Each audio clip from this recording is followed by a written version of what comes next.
I just wanted to say thank you again to all of our panelists for such a fantastic collection of thoughts and papers, especially to Ian and to Lee May. It's fantastic to have you here as the founders of Critical Sexology. And Lee May, it was brilliant to hear your kind of recollections of the beginnings or the origins of Critical Sexology and the various grotty buildings in which those discussions were initiated. We're now going to have the second generation of critical sexology organisers to respond to the panels today. So I'll just introduce them for you. So firstly, Meg John Barker is the author of a number of popular books on sex, gender and relationships. These include graphic guides to queer, gender and sexuality, as well as how to understand your gender, life isn't binary, enjoy sex, how, when, and if you want to, rewriting the rules, and hell yeah, self-care. Meg John also carries out sex and relationships education outreach via blogs, zines, comics, and podcasts with Justin Hancock. Lisa Downing is a professor of French discourses of sexuality at the University of Birmingham. Lisa's work interrogates cultural understandings of exceptionality, individuality, aberration, and abnormality as they pertain to sexuality and gender. Her most recent books are The Subject of Murder, Gender, Exceptionality and the Modern Killer, Fuckology with Ian Morland and Nikki Sullivan, and Selfish Women. And then finally, Robert Gillett is a professor of German and comparative literature at Queen Mary, University of London. His research focuses on proto-queer, queer and women's writing in German and comparative contexts. He has a particular interest in the work of the proto-queer bisexual writer Hubert Fichte, on whom he has written extensively. He's worked with Lisa Downing on a raft of publications on the subject of queer in Europe, and is currently writing a book on playwright Elsa Bernstein. So I'll pass over to our respondents, and then I'll take those two questions from the previous panel after that. Okay, thank you. Are we going in that order that you just did? If you want to, I'm up for it, and yeah, I'll keep it pretty brief because I'm more interested in the conversation. Really, I love being the next generation. I'm now really distracted by trying to locate us in the next generation of Star Trek and who we'd be, and I'm going to try and pull back from that. So, thank you so much. This was such an amazing range of talks. It just reminded me what critical sexology does so well, and you know, to have these different disciplines represented and talking in dialogue with each other, and activists and activism together. And it feels so, I just want to name how bizarre it feels, you know, to all be here in a room after all this time and all these many experiences we've shared over the years. Yeah, in a Zoom room during a pandemic. But yeah, there we are. So what was I left with? Oh, you know, so many threads I could pick up on, but I was really intrigued by a question of framing, and how we frame DSD or intersex or whatever words we're using. And people talked about framing it as a physical condition or as an identity, and spoke about whether we bring T, trans and non-binary and sex together or not, or the whole acronym. And I suppose I was remembering back, especially when, you know, Lee May jogged our memory to that genital cutting conference, and I was just really intrigued by the potentials of framing this as a share in terms of that shared experience, because, you know, that conference kind of blew my mind. I remember when I was there, it's like, wow, we're bringing together all these different forms of genital cutting and talking about this as a shared experience, that there might be some mileage in, you know, bringing together these different experiences. And I guess, you know, another possibility for bringing together shared experiences, you know, anyone who broadly has some experience at some point in their life of recognizing that they're diverse in some way in terms of genital configuration, or in terms of hormonal balance, or in terms of chromosomes or whatever. And, you know, I talked to quite a lot of people who have those kinds of experiences, and, you know, wondering about potentials for broadening out, you know, how we're framing this in terms of some kind of shared experience, rather than in terms of like identity or kind of named medical condition. So I'm intrigued by that. And I was also thinking back to Dell's talk and the conversation after Peter and Ian's talks about bullying, and the importance of exploring, again, another way of broadening out to explore all forms of gender-related bullying together.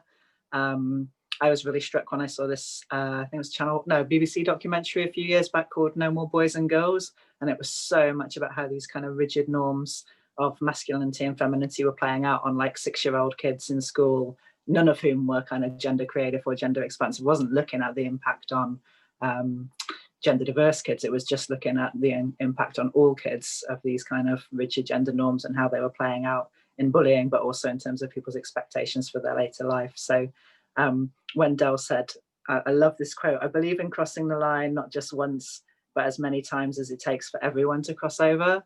And yeah, I'm kind of intrigued by, you know, who do we count in everyone there? And yeah, like sexual functioning was mentioned a lot. And, you know, I wanted to just sort of throw in there, like, according to the NatSal study, around 50% of adults feel, you know, report having some kind of sexual dysfunction. So, you know, we're not talking at all specifically about an intersex issue or a trans issue. And in fact, it may be an area, as Juno Roche has written about, where potentially trans, non-binary, and sex people have a lot to offer in terms of our thinking about what counts as sex. And you know, it's this narrow understanding of gender and of sex, which seems to me to be a big part of the problem for trans, non-binary, and intersex people, and a big part of a problem for everybody else as well. So yeah, that's the various connections I've made while listening to you all. Thank you so much.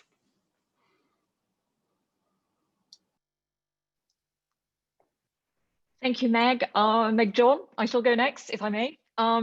So I think what struck me as I listened to all of the talks today is the extent to which this seminar has been so exemplary of the kinds of methods and strategies with which critical sexology over the years has become synonymous. And I think that's been a real delight, not just in being impeccably interdisciplinary in the way that we've talked about the issues raised by the subject of Intersex 2020, but also in the kinds of questioning that have been put forward throughout the papers.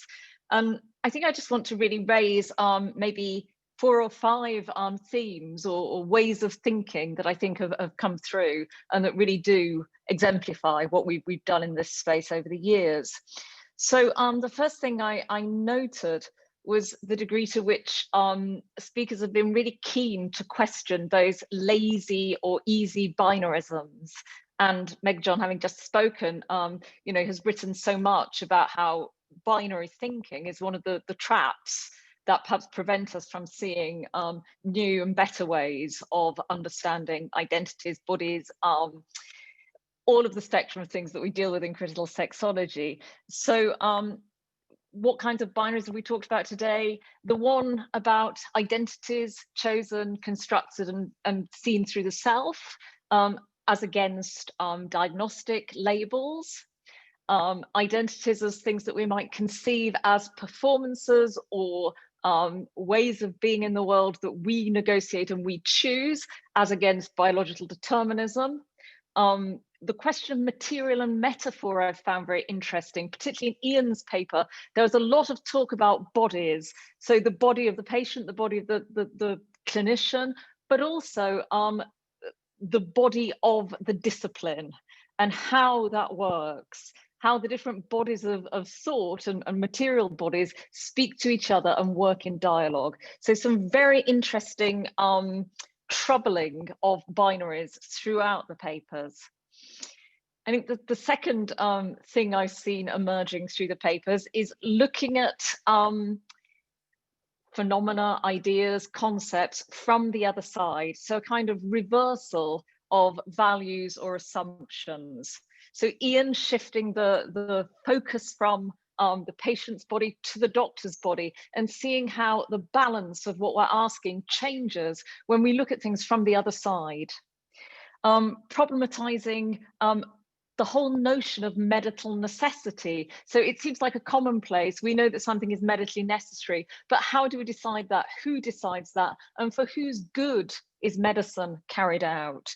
So really nice ways of doing that.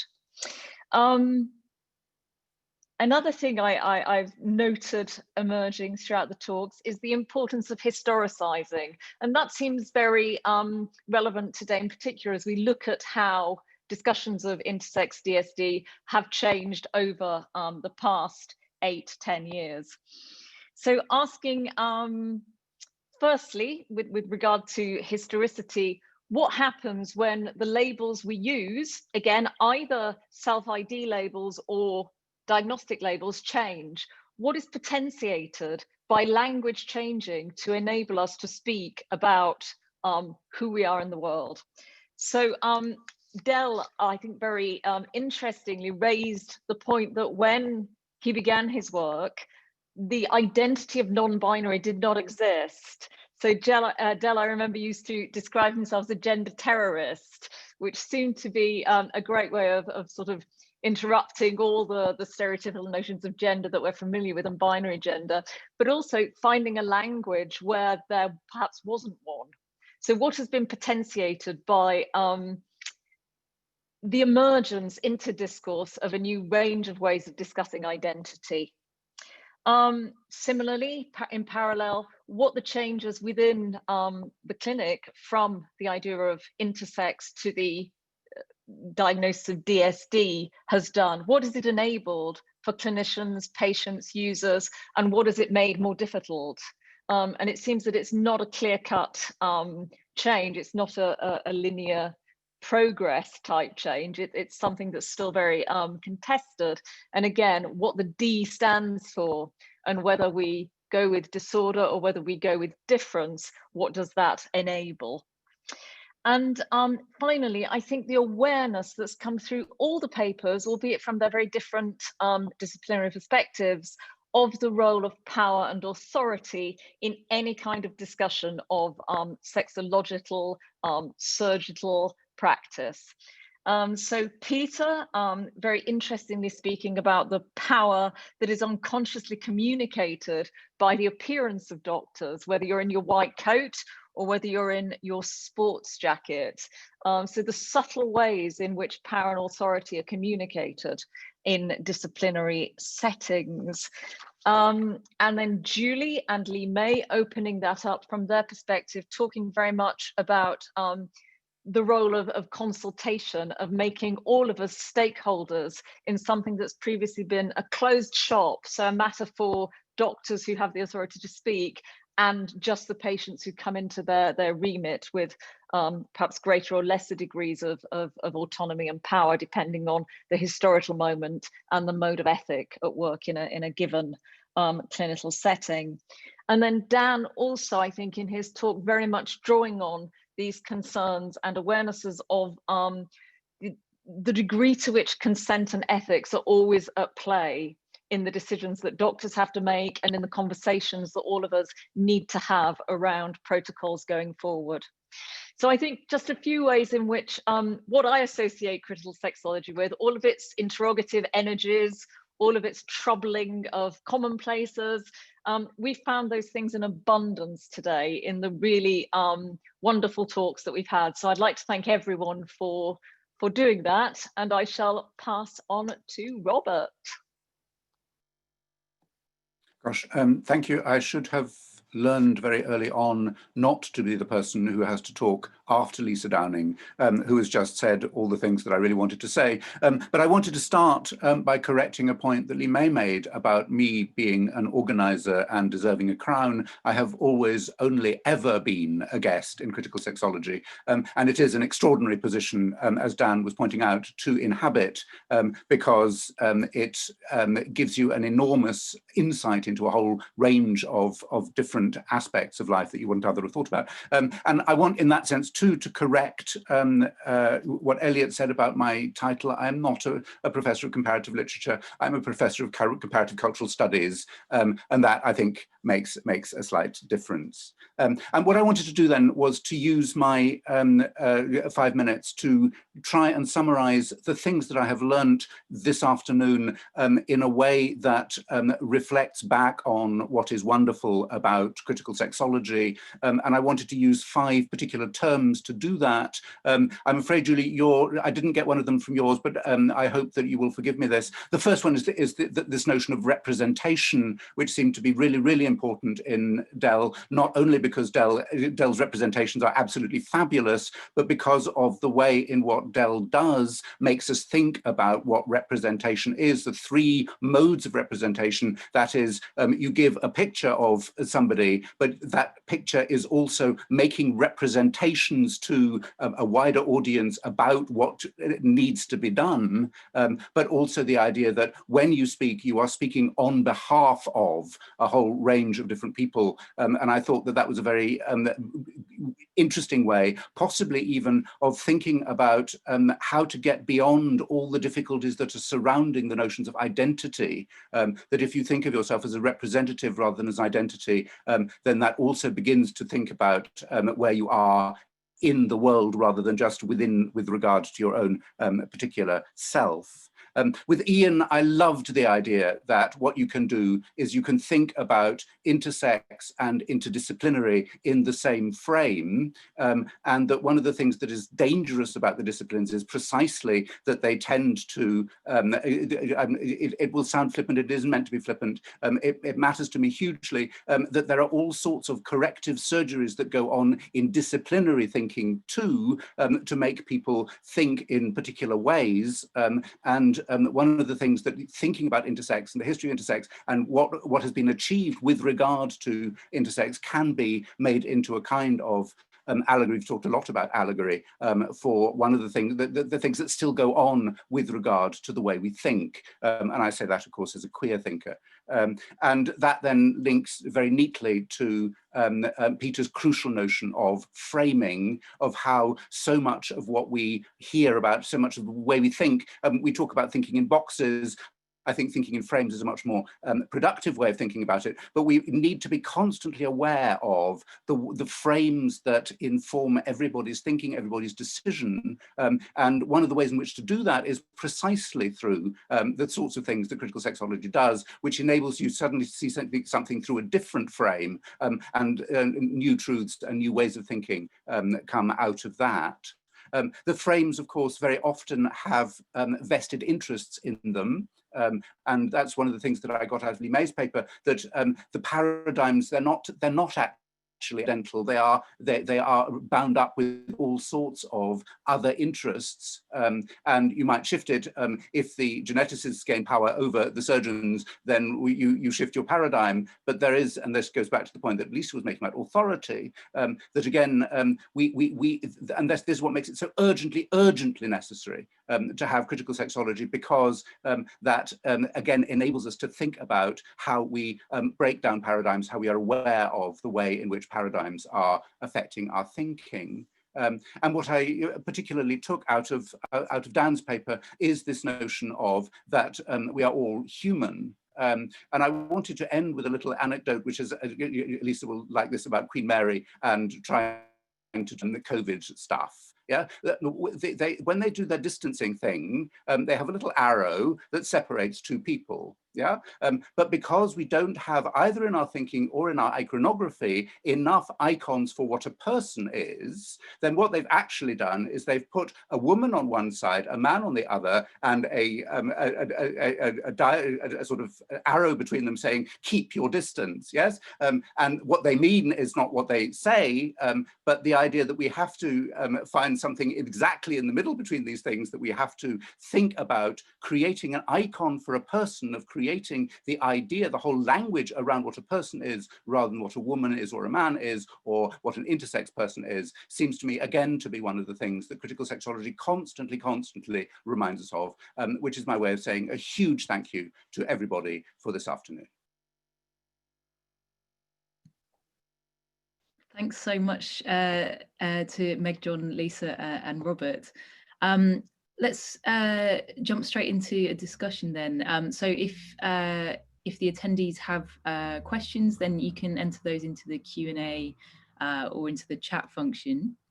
I'm just going to read out the questions that we have left over from the previous panel. So this first one from Mitchell Travis. Question for the panel. I've recently been involved in a study that shows the huge variation within England about the people involved in MDTs. Have you found similar things in your experience?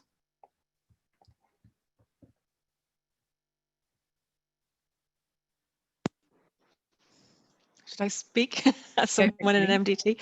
So I've been in an MDT on and off for ages now, since about 1997, different MDTs.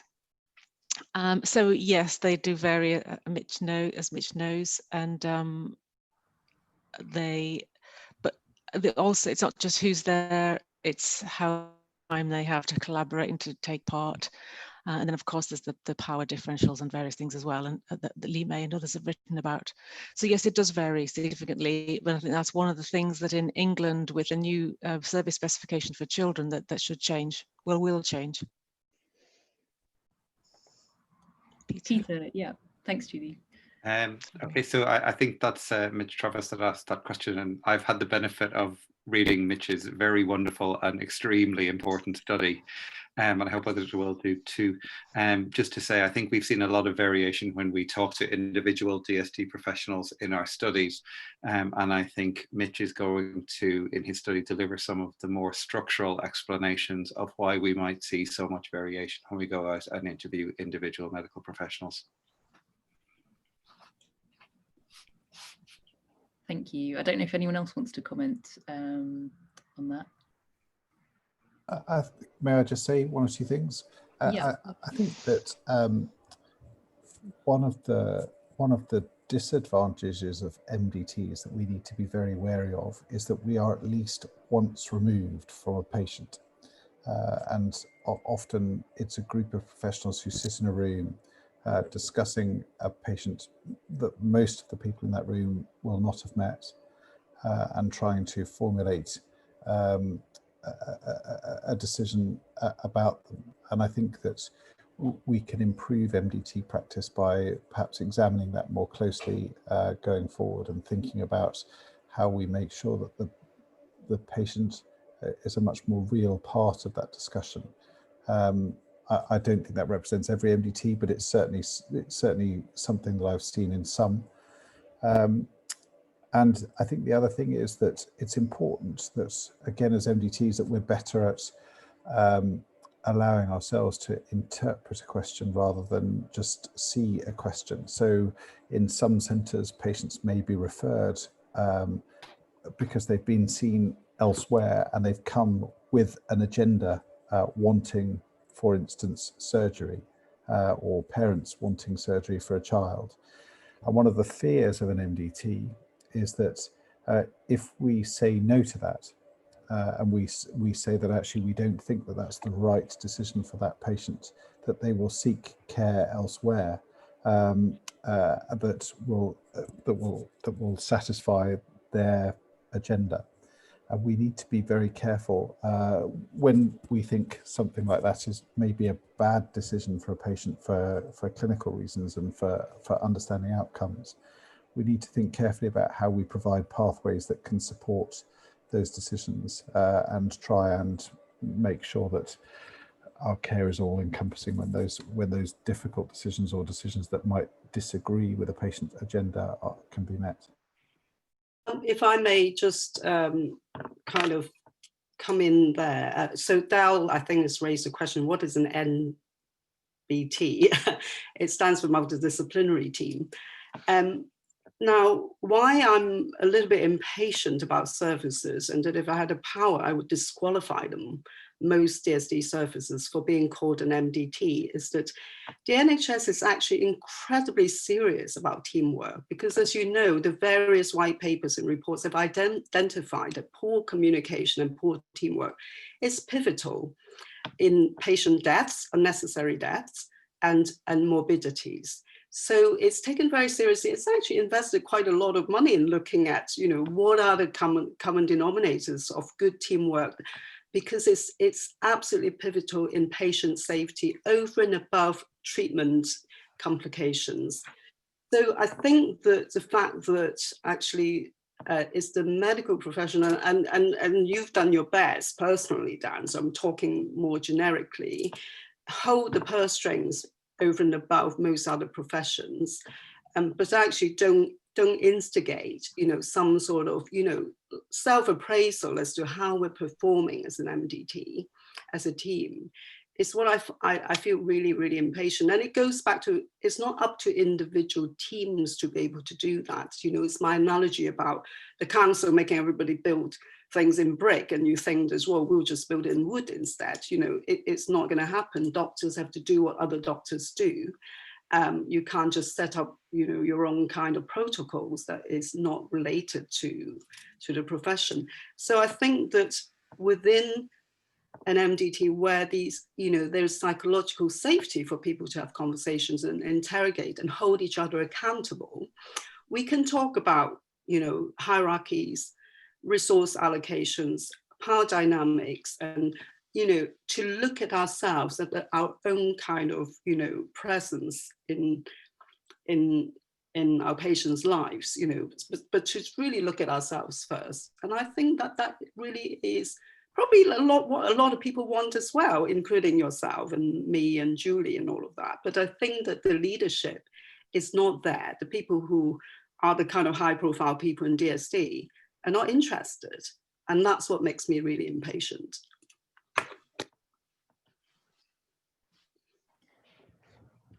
Okay, if no one has anything to add, then I'll ask the following question. This is from Hannah O. Apologies if I'm not pronouncing your surname correctly. It would seem an argument could be construed as to how much insect treatment has improved compared to 20 years ago.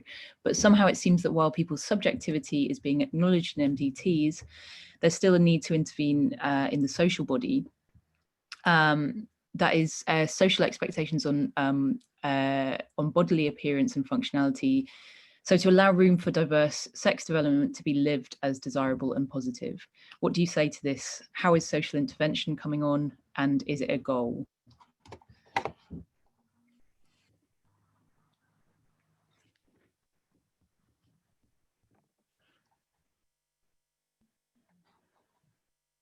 I'm going to copy that into the chat because it's quite a long question just for the panelists to refer to. I've unmuted, but mainly to say, yep, that to invite Peter to speak on that, because is it unfair, Peter, for me to? Was it unfair for me to prompt you to speak on this? Yeah. I am happy to speak on that one. Two things really. First of all, the idea for that study was very much inspired by that interview with Cheryl Chase 20 years ago, in which she talked about her interactions with Alice Walker, certainly at that point in time, who was resisting that analogy. One of the things that Cheryl pointed out in the interview is that in the early 1960s, when more girls with CAH lived, that some medical doctors in the West drew analogies to clitorectomies in Africa to justify clitorectomies on girls with CAH. So there was a sense, sometimes that analogy had been drawn as very close to justify intersex surgeries, and sometimes they had been very separate. But the second thing is, we were very kind of aware of the kind of colonial dynamics that might have influenced how people thought about that. And we actually adopted a measure of colonial debt, the belief that former colonized countries owe some kind of debt to their colonizers. It hadn't been used in this cultural context before because it was adapted for it was developed in a Filipino-American context, but we adopted it here. And we looked at it as one of the moderators, and we were surprised that it didn't explain very much. But I would love to talk with you more about this topic. Can I add something as well? Just to say, I think things are coming along on the basis of a lot of people's work here. I alluded to Mitch's work particularly early on, and Safia's. And a story I told Peter yesterday was that I met a woman recently who had worked out her own diagnosis after having some medical results. So she said that when she was younger, she'd seen the BuzzFeed video. And then as her body aged, she thought to herself, I think I'm intersex. At the time she'd seen the BuzzFeed video, she thought, oh, that's cool and interesting, and let it go. And then when she was learning about her body, she said, I remembered the BuzzFeed video, and I thought, I'm intersex. And that made it okay. So Peter pointed out to me that in our conversation, that what the woman was saying was that video had provided her with a soft landing, which I thought was a lovely image. So with these interventions, I see them making real differences for individuals, but also that's because of the societal change. There was an expectation that she could exist. Thanks, Julie. Del, you've written a couple of comments in the chat. I don't know if you want to verbalize those. Maybe better. I've written a bit of an essay. Basically, I've written to Lime and also to Peter about this, to talk about a project I'm doing with a young Somali woman who may or may not have experienced IgM, but I think it's quite likely. And I'm going to be working in an area that has a large Somali population, as well as populations from other African countries. Basically, it's called Building Bridges, and it's about photographing myself, my collaborator, who's a 22-year-old Somali woman, with our nearest neighbors. And that will require my coming out, and she has advised me that it is better if I downplay my queerness and just present myself as an intersex person.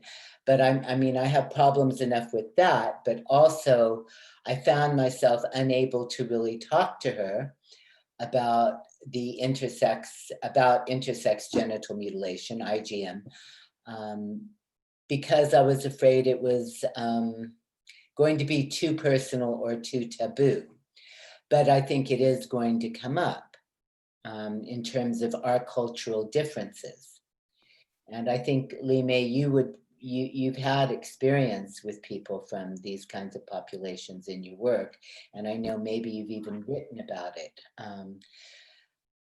But it is, I'm coming up against these cultural differences, and I need to educate myself much more than I am.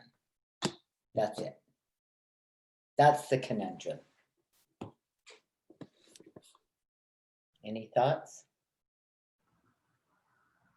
Yeah, I wanted to say, thinking back to the 2008 conference that Lime mentioned, I think although it was certainly, we reached peak meeting room with the Royal Society of Medicine, I think the conference was too short. And I think if there was anything I would have changed with hindsight, is that to do it over 2 days, and was it 1 day or was it 2 days, and it should have been 3, 1 day. I think, yeah, it should have been 2 days, and have breakout discussions, because we had all these amazing speakers, but because of that, of course, it was very much bam, bam, bam, keynote, keynote, keynote. And there were some panel discussions, but the format of those ended up feeling slightly stiff. And I think, with hindsight, if I could have changed something, it would have been really good to actually dig further into what we mean, for example, when we say FGM is like intersex surgery or not like it. Actually really sort of try and explore that in more detail. And yeah, it's my regret that we couldn't when we had those people all together. But it's the kind of thing you realize on the day when you can't suddenly extend a conference while it's in the middle of running. So I think the question you're posing, Del, is a really important one, particularly in a context now where, for some people, for some commentators, if you are in the West and you condemn FGM, some commentators see that position as racist, for example. So I think how we frame critique is a really important question. Thank you. I'm not saying it is like it. I mean, I'm always puzzled, as I wrote in the chat, between the reluctance for people to see. It's like, and what you were saying, Peter, it's like there's more empathy if someone is seen as a female who's undergoing these types of surgeries than as an intersex person. Yeah. And it seems that there's much more interest or empathy or knowledge, media about FGM. And is that because it's seen as other, whereas IGM or unnecessary intersex cosmetic surgeries is seen as something that would be critiquing a kind of white centered establishment? But the fact that even Alice Walker and my friend Pratibha Parmar, who have done films on FGM, do not want to have any association with intersex surgeries in the West, I don't understand it. And I'm sure that some people here have thought about it. So I'm involved in a project. It's this major special issue that will bring childhood. I'm not sure how much I'm meant to say, but will bring different major forms of childhood genital cutting together. That will be male circumcision, FGM, and even childhood labiaplasty, and childhood genital and intersex surgery. So that is kind of being negotiated at the moment, and I think that some of the people sitting here are involved with that. So intersex surgery will have a big presence in there. And I think that's really the way forward. You know, in a way, the 2008 conference, you know, it was just, you know, three very impulsive people kind of wanting, you know, got a bit tired of kind of, you know, being separated into a bit like different chat rooms about genital cutting and thinking, you know, but it was a little bit before its time. And we were also like, had no institutional backing. You know, we were like three individuals trying to taking a risk that actually, you know, it would work. But I completely agree with you, Ian. I think it needed a much longer meeting with breakout rooms and have the audience, you know, every single person there involved in, you know, participating in conversation in a big way. But that, I think, will come, and this special issue it's meant to sort of like kick that off more. I'm sure that there are other people doing that as well.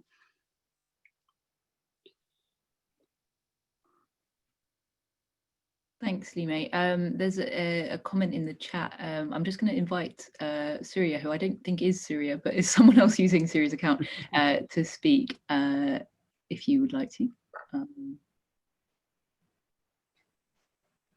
Oh. Hey, this is Saifa.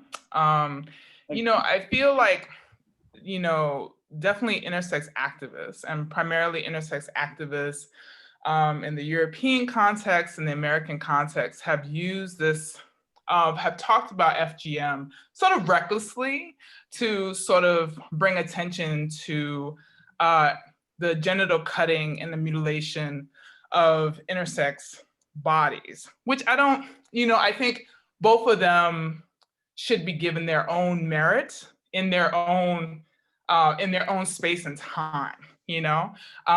So, you know, I think I would really sort of urge and sort of push people to really look at how, you know, intersex genital cutting happens in Western settings. It is condoned by the state. It is violent. It has repercussions. I think it's kind of speaks to the psychopathology of surgeons who are doubling down their commitment to doing these surgeries.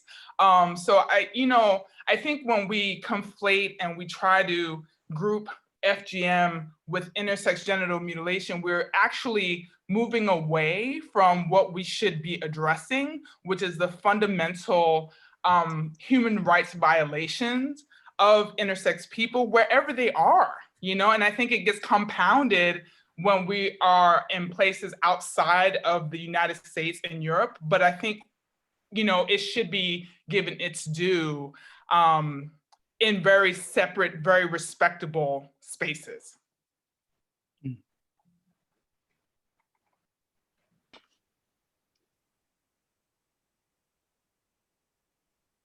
Del, you've written something in the chat, but I wonder if you want to respond to any of that. Oh yeah, I mean, I'm aware that of what you're saying, Saifa. I'm glad I finally understood who you are. Hello. I think it's like I am aware that I have my own baggage as a white queer person, and yet so I'm wanting to learn. I have an open mind, and I'm not going to ask. But what my problem is that this is going to be like an elephant between us, because I won't talk to her. You know, she doesn't know much about queerness, about nothing about intersex. And, you know, she's very open to that. And I'm learning a lot about her religion. And I think it's amazing. But I also, you know, if I'm talking about intersex, then I would be hiding something if I didn't talk about the work I've made with my cousin, who did have to undergo a complete clitorectomy and who has been completely traumatized by that experience. But I'm afraid it will be triggering to either of us, to both of us. So I guess I'm just, you know, I think I have a steep learning curve. And if there was any resources that have already been developed, it would be really useful for me to have those resources, because we live, you know, Sweden is not a multicultural country, but 25% of the residents come from someplace else. And we are very, very residentially segregated. So it's really important, if we're going to actually build bridges, we build them on a basis of shared and mutual understanding.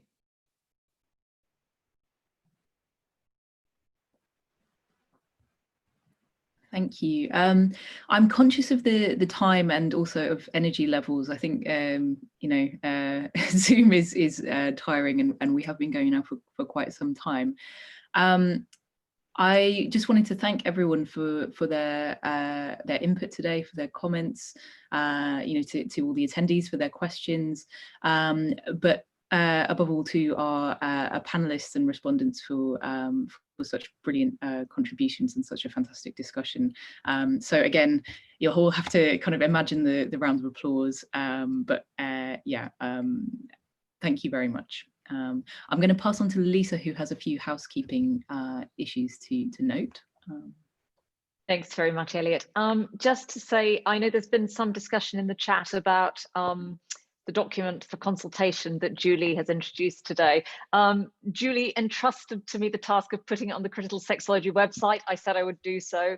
Julie assumed I'd done so, giving me more credit than I deserved. It's not up there yet, but it will be after this seminar, and where I will put it will be in the description of today's seminar. So at the moment it's in forthcoming events. I'm going to move it into past events. It will be under 2020. This is the only seminar of 2020, and you'll have a link to the consultation that you can fill in there. So that will be made available in the next hour or so. Yeah, I think that's really probably all I wanted to say. Apologies for the slightly unsmooth beginning of this seminar where you could hear us and I didn't know you could, so sorry about that, but I think it's all run relatively smoothly since then. So just to add my thanks to Elliot, to everyone for their participation today, both our wonderful speakers and our lovely attendees. Thank you so much for being a part of this.